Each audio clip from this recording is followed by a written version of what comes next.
Hnutie FIRE, Financial Independence Retire Early, je životný štýl založený na spojení finančnej nezávislosti a skorého dôchodku.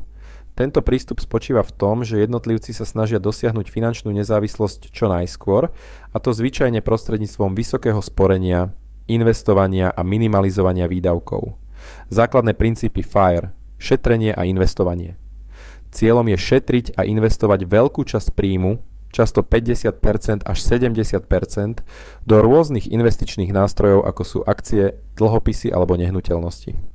Redukcia výdavkov. Dôležitou súčasťou je minimalizácia výdavkov, čo zahŕňa prehodnocovanie potrieb a životných priorít. Ľudia sa snažia žiť pod svoje možnosti a znižovať náklady na bývanie, dopravu, stravu a iné bežné výdavky. Finančná nezávislosť. Cieľom je dosiahnuť stav, kedy príjmy z investícií pokrývajú všetky bežné životné náklady, umožňujúc tak jednotlivcovi alebo rodine odísť zo zamestnania a žiť bez potreby pravidelného zárobkového príjmu. Skorý dôchodok. Ako náhle jednotlivci dosiahnu finančnú nezávislosť, majú možnosť vstúpiť do skorého dôchodku, čo im umožňuje stráviť viac času s rodinou, cestovať, venovať sa koníčkom alebo zapojiť sa do dobrovoľníckej činnosti. Ako začať s FIRE? Vytvorenie rozpočtu.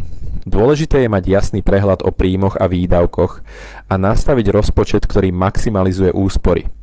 Investičná stratégia. Rozhodnutie, ako investovať ušetrené prostriedky, napríklad cez indexové fondy, ETF, nehnuteľnosti alebo iné investičné vozidlá.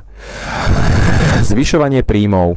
Mnoho stúpencov FIRE hľadá spôsoby, ako zvýšiť svoje príjmy, či už prostredníctvom kariérneho postupu, vedľajších prác alebo podnikania.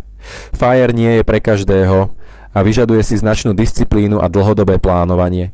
Pre niektorých môže byť prístup príliš extrémny, zatiaľ čo iní ho môžu považovať za oslobodzujúci spôsob, ako dosiahnuť životné ciele a nezávislosť.